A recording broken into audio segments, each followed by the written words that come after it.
مرحبا يا رمضان مرحبا شهر صيام نسأل الله الرحمن رحمة على. Bismillahirrahmanirrahim.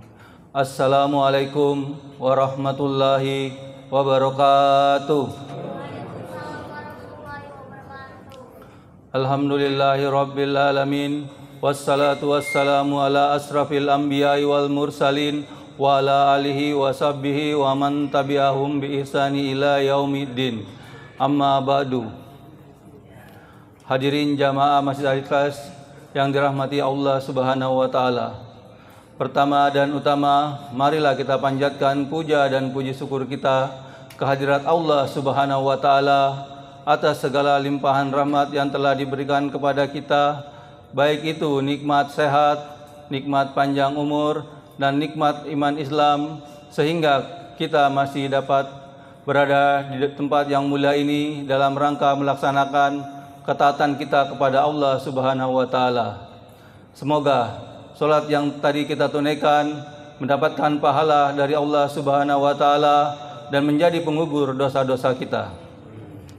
Salawat serta salam semoga tercurahkan kepada baginda Nabi besar Muhammad sallallahu alaihi wasallam beserta keluarga, sahabat, serta umatnya yang istiqomah dengan sunnah-sunnahnya. Semoga kita termasuk di dalamnya. Amin. Amin ya rabbal alamin. Sebelum kita melaksanakan rangkaian ibadah sholat tarawih pada malam hari ini, izinkanlah kami dari DKM Masjid Al-Ikhlas menyampaikan beberapa maklumat dan himbauan. Maklumat yang pertama yaitu yang bertugas pada malam hari ini, Imam sholat tarawih akan dipimpin oleh Ustadz Abdul Fattah Rahmatullah Al-Hafiz. Penceramah pada malam hari ini Al-Ustadz Rizal Siregar MA. Alhamdulillah beliau sudah berada di tengah-tengah kita. Selanjutnya yaitu laporan keuangan. Saldo tanggal 12 Maret 2025 sebesar Rp11.809.500. Pemasukan tanggal 13 Maret 2025 sebesar Rp1.041.500. Pengeluaran Rp500.000. Sehingga saldo per tanggal 13 Maret 2025 sebesar Rp13.051.000. Atas amal jariah jamaah sekalian, kami mengucapkan jazakumullah khairan kasiran. Semoga Allah membalas dengan sebaik-baiknya balasan. Amin. Amin ya rabbal alamin. Kami dari DKM Masjid Al-Ikhlas masih menerima infak dan sedekah dari para jamaah untuk berbuka puasa, bisa berupa uang tunai atau makanan, dan dapat menghubungi Bapak Adam Usmanto atau Bapak Haji Abdul Mukti. Selanjutnya yaitu himbauan kepada para jamaah sekalian. Diharapkan kepada jamaah sekalian untuk menjaga dan memperhatikan kenyamanan dan ketertiban dalam pelaksanaan sholat tarawih pada malam hari ini dengan mematikan atau menonaktifkan suara dari ponsel, dan untuk Bapak Ibu yang membawa putra-putri untuk dapat mengkondisikan. Himbauan terakhir kepada para jamaah yang membawa kendaraan untuk dapat mengikuti panduan dari pihak keamanan untuk menjaga ketertiban dan keamanan kendaraan kita.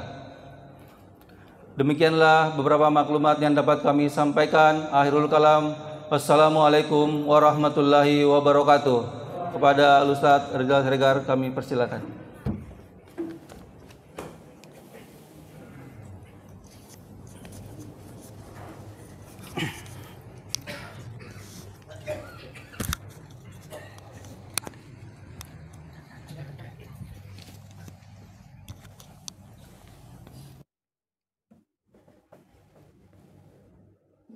Bismillahirrahmanirrahim.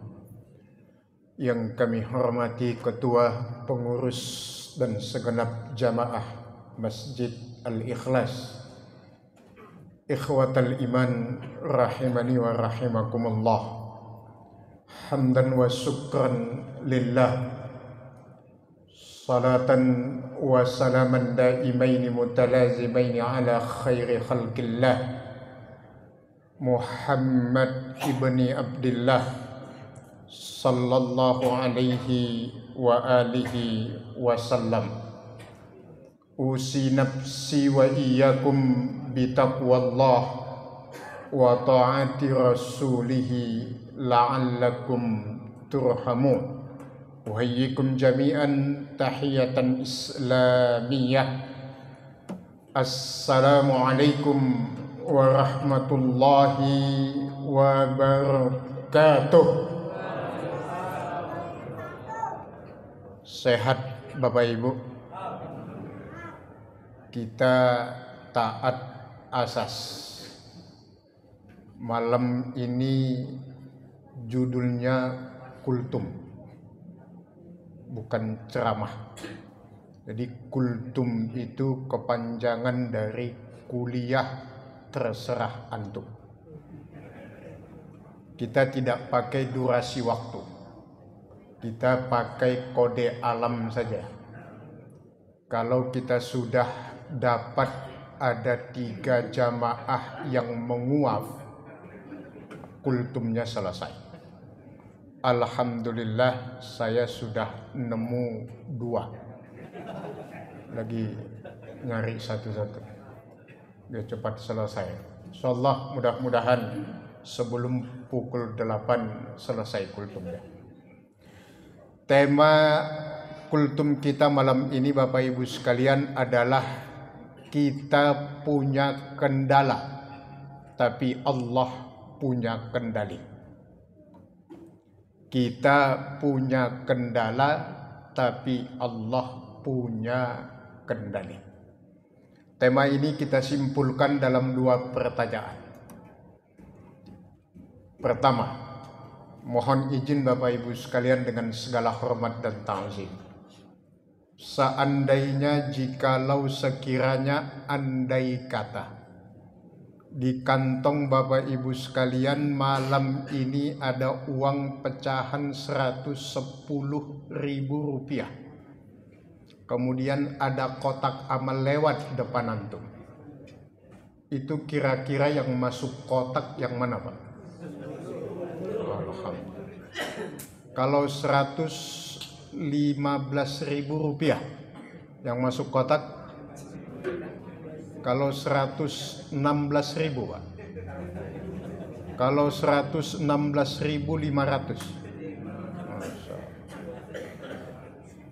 Jadi Bapak Ibu sekalian rumusnya sederhana. Kata sedikit itu kalau menyangkut urusan dunia hasilnya negatif. Kata sedikit kalau menyangkut urusan dunia itu sama dengan negatif. Tapi kalau kata sedikit itu menyangkut urusan akhirat, hasilnya positif. Kata kuncinya Bapak Ibu sekalian ikhwatal iman, kenapa sampai hari ini rezeki yang Allah berikan kepada kita itu masih recehan? Sebab mental kita pun masih mental recehan. Kita, maksudnya saya dengan yang lain. Bapak Ibu insyaallah tidak termasuk dalam kategori kita malam ini. Ini semuanya Masya Allah, wajah-wajah ahli surga semua. Insya Allah semuanya mau masuk surga. Yang tidak mau itu masuk duluan, itu yang nggak mau. Ada yang mau duluan Bapak Ibu? Oh, nggak ada. Tapi semuanya pengen masuk surga. Jadi Bapak Ibu sekalian, kita simpulkan, jadi permasalahan kita dalam hidup ini adalah masalah mentalitas. Ini bukan mau mengkopi yang sono ya, ada istilah revolusi itu. Tapi ini lebih pada penekanan tentang sikap hidup. Sebab Allah menegaskan dalam hadis qudsi, ana inda zanni abdi bi. Allah itu tergantung bagaimana prasangka hambanya. Kesimpulannya, janganlah mati-matian mencari apa yang tidak akan pernah dibawa mati. Tapi mati-matianlah mencari apa yang akan kita bawa mati.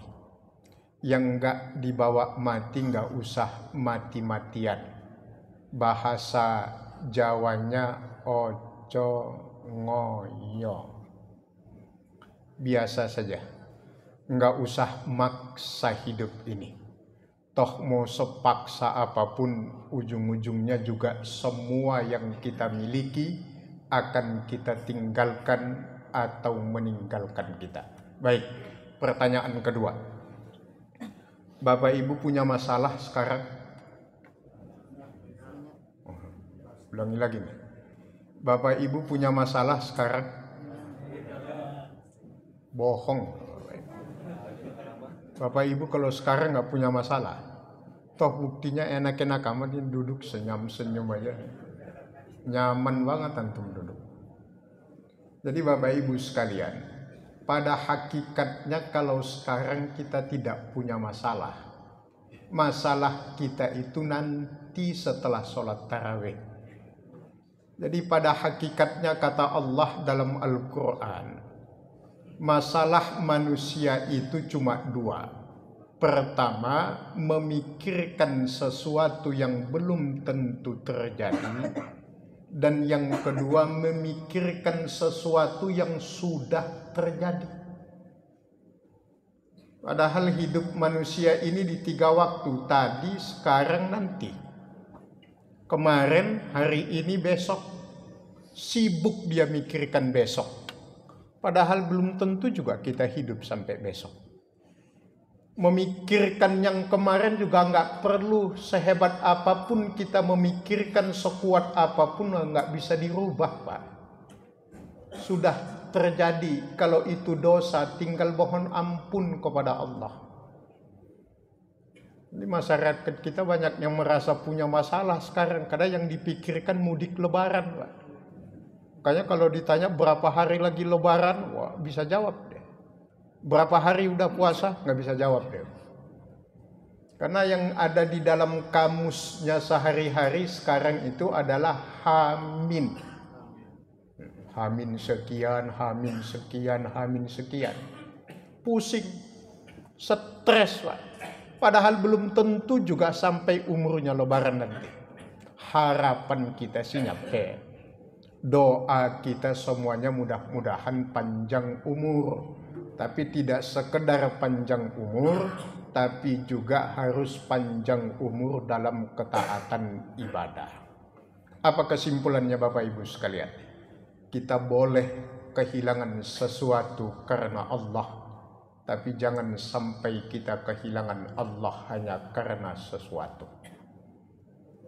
Kehilangan Allah karena sesuatu itulah hakikat musibah dalam agama kita.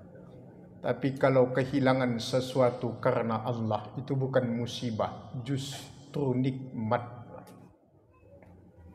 Kenapa demikian? Rasulullah sallallahu alaihi wasallam menegaskan dalam satu hadis qudsi yang diriwayatkan oleh Imam Abu Daud. Man kana yuhibbu ay ya'lama manzilatahu indallah falyanzur manzilatallahi indahu. Siapapun yang ingin tahu bagaimana posisinya kelak di sisi Allah, maka lihatlah bagaimana dia memposisikan Allah dalam hidupnya hari ini. Bagaimana Allah dalam hidup kita, begitulah kelak kita ditempatkan di sisi Allah. Kayak zaman Covid kemarin, Pak. Semua berubah menjadi online. Sampai pengajian pun online. Untung aja gak keterusan Covid-nya. Kalau sampai keterusan, khawatirnya bakal ada yang masuk surga online. Repot urusannya. Di Bapak Ibu sekalian yang Allah muliakan, ini saja materi kultum kita malam ini. Karena nggak perlu panjang-panjang. Wajah-wajah antum itu wajah-wajah yang sudah capek diceramahin itu. Pengennya udah nyeramahin aja gitu. Jadi kalau panjang-panjang malah tidak efektif. Baik Bapak Ibu sekalian, semoga semua kita yang berhadir pada malam ini semua Allah catatkan bagian dari hamba-hambanya yang istiqomah untuk berbuat amal soleh. Mudah-mudahan yang hadir ini semua nanti Allah takdirkan bertemu dengan malam kemuliaan Lailatul Qadar. Karena mendapatkan Lailatul Qadar itu nggak ada rumusnya. Rumusnya itu bukan rumus. Nasihat Rasulullah cuma satu. Nggak usah begadang, nggak usah macam-macam. Satu saja kita lakukan. Pantaskan diri kita untuk mendapatkan malam kemuliaan itu dengan segala ketaatan kita kepada Allah. Kalau Allah sudah mengatakan, oh si fulan pantas, maka Allah pasti memberikan rezeki malam kemuliaan itu kepadanya. Kalau kata Allah nggak pantas, mau sehebat apapun kita nyarinya, begadang mau macam-macam yang dilakukan nggak bakal ketemu, Pak. Yang ada bukan malam Lailatul Qadar, tapi yang ada malam Lailatul Modar. Ini saja Bapak Ibu sekalian yang Allah muliakan. Mohon izin Bapak Ibu sebelum kami tutup sedikit kami menyampaikan amanah. Kalau nggak disampaikan nanti kami dosa. Ada amanah yang dititipkan kepada kami dari sahabat kami waktu di Pondok Modern Gontor, yaitu Ustadz Abdul Qadir di Papua. Beliau sedang membina satu pesantren tahfidz untuk anak-anak Papua. Alhamdulillah berjalan lancar, tapi yang beliau mintakan kepada kita semua termasuk saya pribadi adalah mushaf Al-Quran sistem per juz. Beliau butuhnya 150, qadarullah sudah terpenuhi 50. Sisa 100 mushaf lagi. Bapak Ibu sekalian, kalau dirupiahkan, di sana harganya 100.000 per rupiah. Di Surabaya, bukan di sana maksudnya. Karena belinya di Surabaya kemudian dikirim ke Papua. Ke Bapak Ibu sekalian, ada kesempatan kita untuk berwakaf dan kami haturkan kepada jamaah malam ini yang antum ada kelapangan dan kemudahan rezeki, berkenan untuk membantu dengan berwakaf, nanti bisa menitipkan kepada kami setelah sholat tarawih. Mudah-mudahan setiap amal jariah kita di bulan suci Ramadan ini Allah lipat gandakan balasannya. Allah jadikan wasilah, perantara dan asbab, salah satu sebab Allah mengabulkan semua doa dan hajat kita semua. Panjang umur dalam taat ibadah, sehat walafiat dalam ketaatan, dan mudah-mudahan Allah lapangkan rezeki kita untuk ibadah kepadanya, dan semoga kita senantiasa dijaga oleh Allah kapan dan dimanapun kita berada. Allahumma amin ya rabbal alamin. Hadanallah wa iyyakum ajmain. Kita tutup dengan kafaratul majlis. Subhanakallahumma wa bihamdika asyhadu an la ilaha illa anta astaghfiruka wa atubu ilaik. Wal afu minkum summa assalamu alaikum warahmatullahi wabarakatuh.